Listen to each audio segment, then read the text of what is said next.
Hey guys, today we are going to go find real life examples of the biogeochemical cycles. Let's get outside.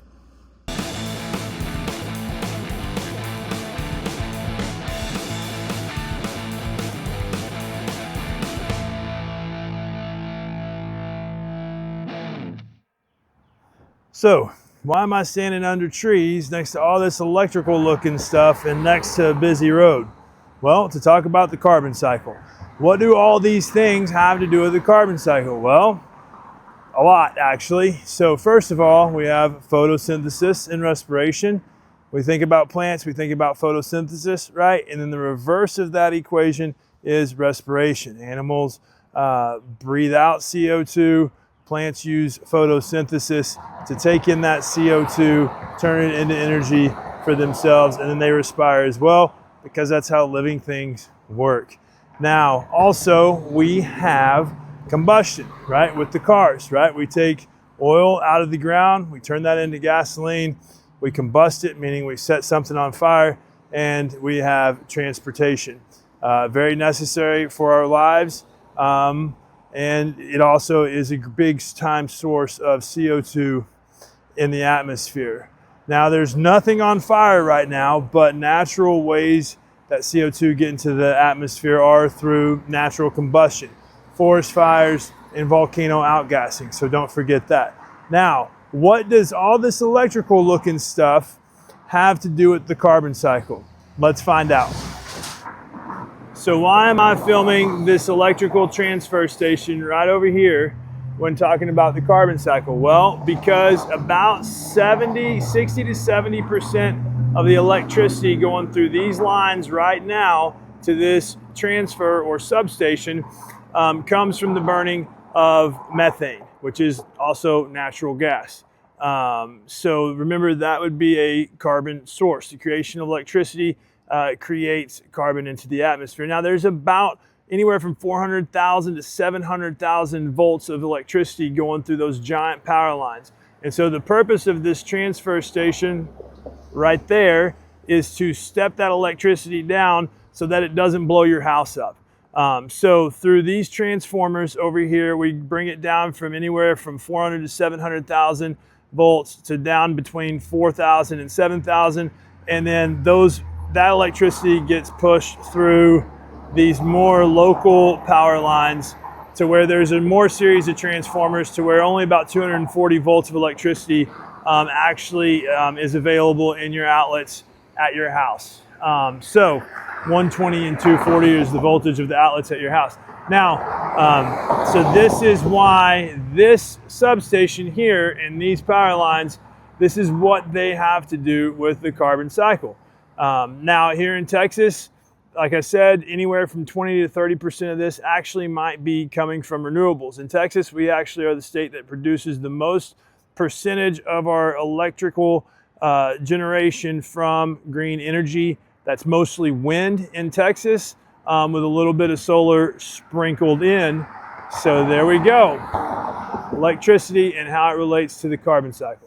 So also with carbon, we got to talk about carbon sinks and carbon sources, right? So the cars that we've been looking at driving by, those are obviously carbon sources, okay? I'm breathing out CO2. I'm a carbon source as well, okay? This tree sequesters carbon.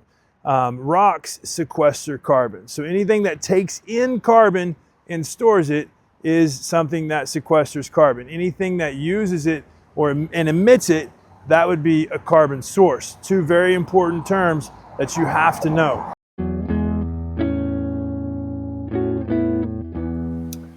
The ocean is a big-time carbon sink. It absorbs carbon dioxide from the atmosphere so that animals like mollusks can use it to create their calcium carbonate shells. Also, this is where sedimentation happens. The ocean sucks up the carbon dioxide, it falls down to the bottom of the ocean, over time it gets compressed and it creates a sedimentary rock.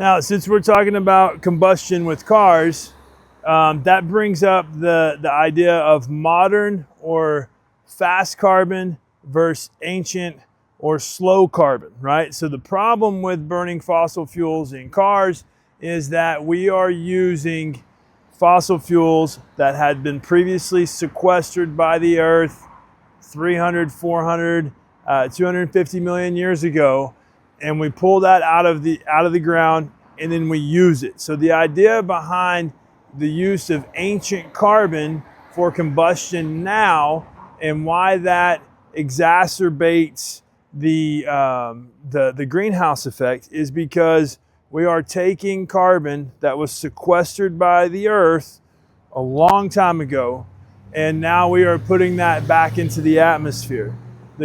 So there's simply not enough photosynthesis to scrub that out. And if you watch my little short about the greenhouse effect, that'll help you understand that the greenhouse effect is super important. Without it, without some amount of carbon dioxide in the atmosphere, Earth would be too cold for us to live and have the lives that we do. So we do need carbon in the atmosphere, but the idea behind anthropogenic climate change is that we are pumping too much carbon. That's methane, that's carbon dioxide. That's why we use the term carbon, because it talks about a few different compounds. We're putting too much of that into the atmosphere to where photosynthesis naturally cannot scrub it out, and the greenhouse effect is becoming more and more prevalent. So now that you've had a look at real life examples of the carbon cycle, take a look at the diagram here and really study and get to know the steps of the carbon cycle. One thing that I did not mention in my video or have an example of was decomposition. Decomposition is when bacteria or fungus break down dead organic matter and return the carbon back to the soil. So take a look and remember these steps.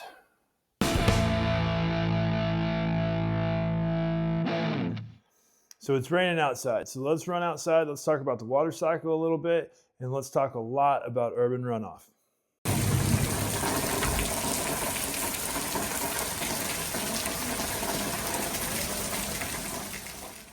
So it's raining, okay? Obviously, rain is a big part of the water cycle.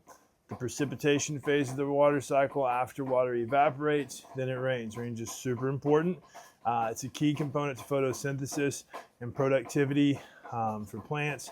And obviously, that's where ecosystems can really start to grow. Now, one thing that happens when it rains is that a lot of people, myself included, we fertilize our yards. We live in a neighborhood here where we have to have nice green grass. You may as well, or we get in trouble with the HOA. But we have to use fertilizers to keep our grass nice and green. Now remember, when those fertilizers, which are full of nitrogen and phosphorus, get down into local waterways, then that can cause what's called eutrophication. Also, urban runoff is an especially big deal because of a lot of concrete in urban areas, right? So right now we're going to go take a look at actually how water flows off your yard and then down into the storm drain systems. And so now here I am actually standing out in the rain, and you can see water coming off of the yard here, and you can see water going down the sidewalk here, and we're going to go take a look at where that water's actually running to.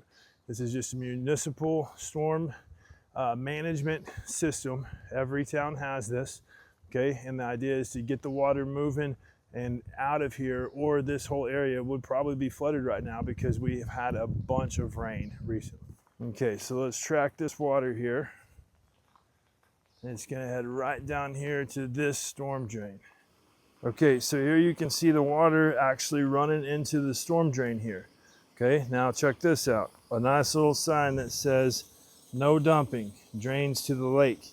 Okay, now that is an example of a cautionary sign telling you that this water is actually going to where there is wildlife. So think about urban runoff again, right? All this water here is coming off of these yards. It's coming down impermeable surfaces, meaning that where the road and any concrete is, that water's not getting into the ground. Okay, and so that's picking up oils off of the road, right? And then that's also picking up all the fertilizers and stuff that people just may have in their yard. So in thinking about the water cycle, what better example than my own swimming pool. Now, what happens here is about once a week during the summer, I have to refill this thing. So my family and I are actually about to go out of town. We're going to be out of town for 4 days. And when we come back, we're going to look at how far the water level of this pool has dropped. There will be nobody in the pool, so nobody will be splashing the water out, and we'll get a good gauge for exactly how far the water level drops just because of evaporation. So we use this as our guiding mark right here. This little slot right here where water can kind of come in. And there's some screws right here. Those screws are about 1 inch from the top. And that's where I fill up the water every time I fill it up, is right up to those screws. So we'll see. We'll see how far down the water actually goes without anybody even using the pool.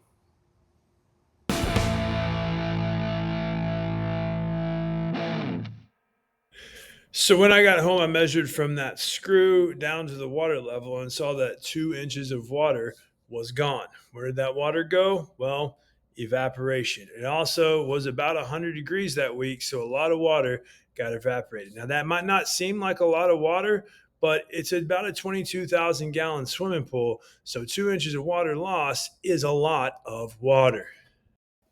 In the video, we talked about urban runoff. Urban runoff happens because there's a lot of concrete that makes water run really fast. But in areas where there's not a lot of concrete, runoff also happens. This causes erosion, but this also has good qualities as well. It can bring important sediments downriver to places that need it, and it's very important. Also, groundwater infiltration is part of the water cycle. That's when water goes through the ground down into water tables below.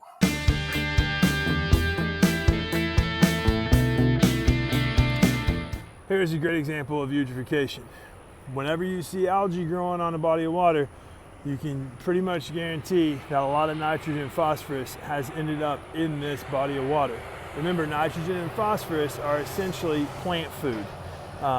Those are what is in synthetic fertilizers, right?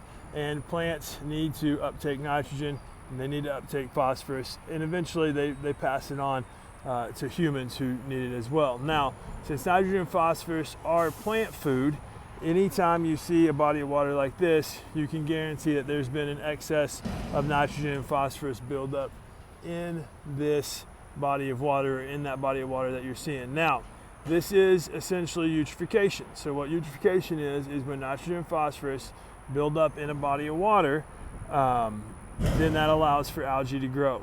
When the algae grows, it can do a couple things. It can block out light, so you can see this big chunk right here. There's no light getting to the bottom of this body of water. So other photosynthetic organisms, little plants that might have grown there, they're not going to be able to grow because they're not going to have the light that they need. And then also that algae will die. Now, when the stuff below that algae bed dies, and when the algae itself dies, bacteria come in and they start to decompose all that dead organic matter. When that happens, they suck out all of the oxygen in that area of the water. So I would imagine that if we did an oxygen test on this body of water, there would be low oxygen. Now, you still may see some fish and some other things in this water that don't require a whole lot of oxygen, but ideally, this is not a place that you would want to go fishing, because you're not going to find any good species like bass or good fish that you'd want to pull out of a body of water. So nitrogen and phosphorus get into bodies of water like this a couple different ways, right? So nitrogen essentially pretty much comes from fertilizers and decaying organisms, that run off because of water. So this is a great little example and a great little pond, because you can see the slope of the land. Over here, you can see this housing community. I hope you can't hear all this noise behind me, but there's a big gym behind me. So you can guarantee that there's some fertilization to get all this green grass periodically. Now, phosphorus in Texas, depending on the soil where we're at, but usually Texas soils have adequate phosphorus. So there's actually phosphorus in the dirt here that could just be getting into this waterway in more of a natural means, but there's a chance that the fertilizer that's used here will have phosphorus in it. And then also phosphorus comes off of rocks. So there's some good rocks right here to look at, right? And so phosphorus comes from rocks. There's just phosphorus in rocks and there's phosphorus in dirt. And so that can end up in the body of water right there. So there you go, a little look at eutrophication.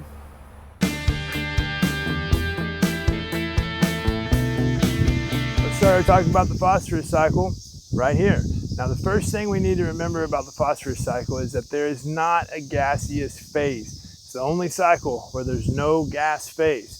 So everything comes from dirt and rocks because that's where the phosphorus is. It lives in rocks or it lives in dirt. Now, why am I showing you this? Because weathering and erosion help move phosphorus along. So if there is a bunch of rocks, there's probably a bunch of rocks in this bank over here, right?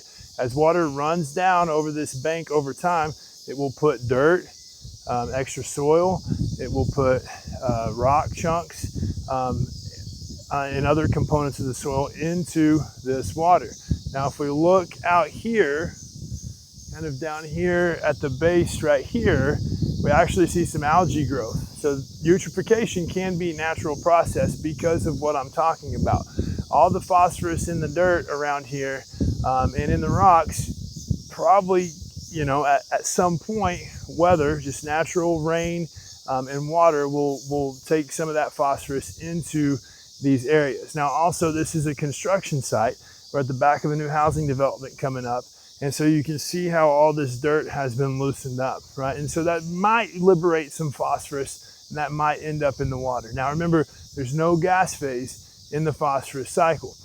So just a quick look, you probably look at ponds like this all the time and don't think about cycles, right? So let's just see what else we can find as we kind of wander around this construction site. Hopefully we don't get in trouble. So here we are in a new housing development that's coming up here in Texas. And this is a great example of the phosphorus cycle. Now in Texas, the fertilizers that we use usually do not have a lot of phosphorus in them because Texas soils are already rich in phosphorus. Now, why this is such a good place to look is this. They have done a lot of groundwork here and stirred up a lot of this dirt. So when it rains, runoff is always an issue. So the water will actually go into this creek that's right behind here. Now, because this phosphorus has been loosened up and somewhat liberated, right, there's a good chance that there will be more phosphorus ending up in this creek back here than what normally should, right? Now, remember, phosphorus and nitrogen are plant food, so that's going to end up causing somewhere in this stream a little bit of eutrophication. Now, one thing that's exciting that I ran up on here was this is called a silt fence. And so in construction sites, they put these up where they've done a lot of dirt work like this in order to try to keep some of that extra phosphorus and dirt into the water. Now also, side note, if too much of this dirt gets into the water, it's gonna make this water way more turbid, right? And so it's going to, there's a lot of problems that come with increased turbidity in water. You know, lots of light can't get down to the bottom and etc. We'll talk more about turbidity, but there's an example of that there. So this is, you might be driving around and see something like this and not think anything about the phosphorus cycle, but this actually does have a lot to do with phosphorus cycle because it's a way that phosphorus still moves through the environment. So it can get from being sequestered in ground out to local waterways.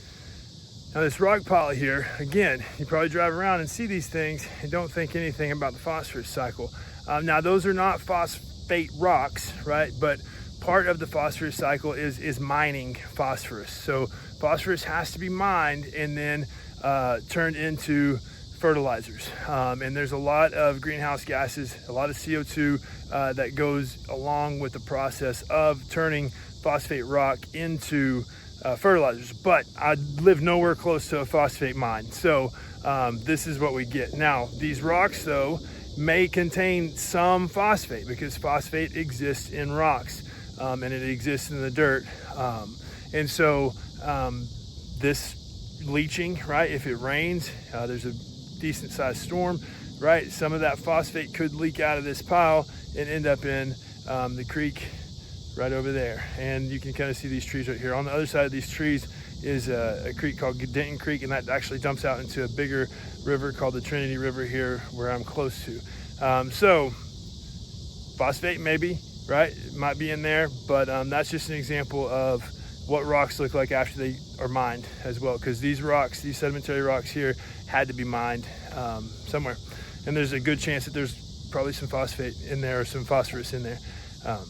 So there you go. So phosphorus cycle at a construction site. Here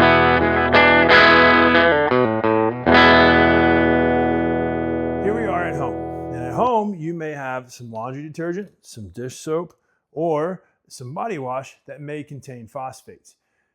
What does that have to do with the phosphorus cycle? Well, if these contain phosphorus, which around America, a lot of these products still contain phosphorus, what happens is when you take some detergent, you spray a dish, and you wash it off, like so, that phosphate compound then goes down the drain out to a wastewater management system. Now, in that wastewater management facility, they can't quite get all the phosphates out of the water. So you imagine this is one sink in a town of thousands of people. And so if everybody's using these phosphorus-containing compounds, or soaps, and detergents, then that could end up being a lot of phosphorus going through wastewater treatment facilities and out into bigger bodies of water, thus allowing for the opportunity for more eutrophication to happen. Now remember, the problem with eutrophication is it causes deoxygenation of the water, and so it can totally mess up the whole ecology of these bodies of water. Now, actually, these two, my dish soap here and my laundry detergent, do not contain phosphates, because we buy phosphate-free stuff because of its environmental impacts. But this body wash that I found stowed away in the back of a cabinet actually does contain phosphates. So if everybody's using this in the whole world, right, maybe we get a little bit more eutrophication. So this is just an example of a big source of phosphorus, and a big part of the phosphorus cycle is actually when these phosphate compounds get into soaps and detergents and we use them, and they can end up in bodies of water. Take a good look at this diagram. Make sure you know all the steps of the phosphorus cycle. And remember, we mine phosphorus to put it in fertilizers.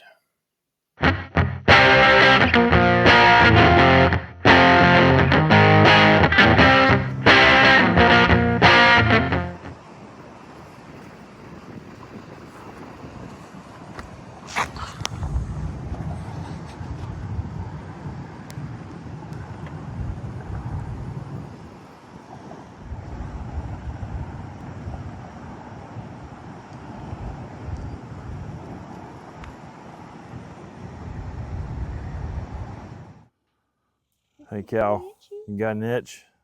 Yeah? Here we are with a bunch of longhorns. Check them out. And we are here to talk about the nitrogen cycle.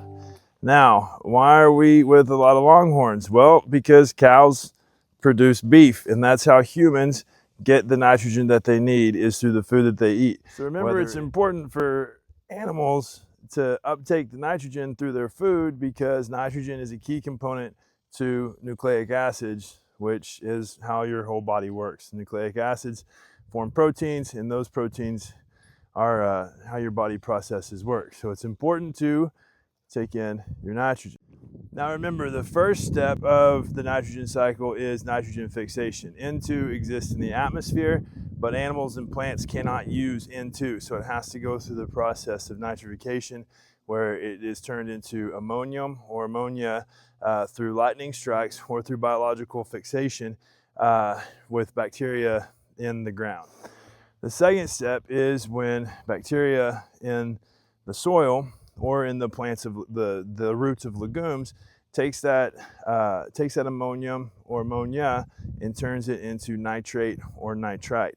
Then assimilation can happen. Then plants can take up that nitrate and nitrite, and then that ends up in the tissues of the plant, and then things like cows eat that, and then we can eat the cows to get our nitrogen.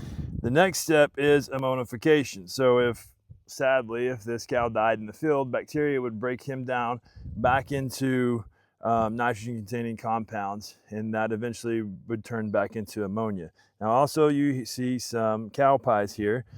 Bacteria will break that down, especially the ones in the field here on top of the soil, and they will turn that back into ammonia, and then we'll continue with the nitrogen cycle.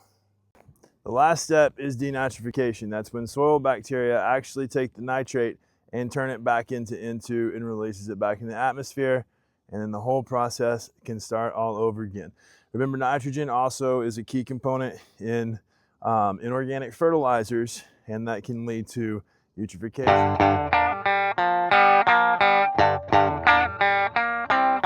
Make sure you know all the steps to the nitrogen cycle. This is very important, and a lot of the course depends on you knowing how this works. Go check out my cycles reels over at my Instagram at APES World TX. Have fun studying. Thanks for watching, and let's get outside.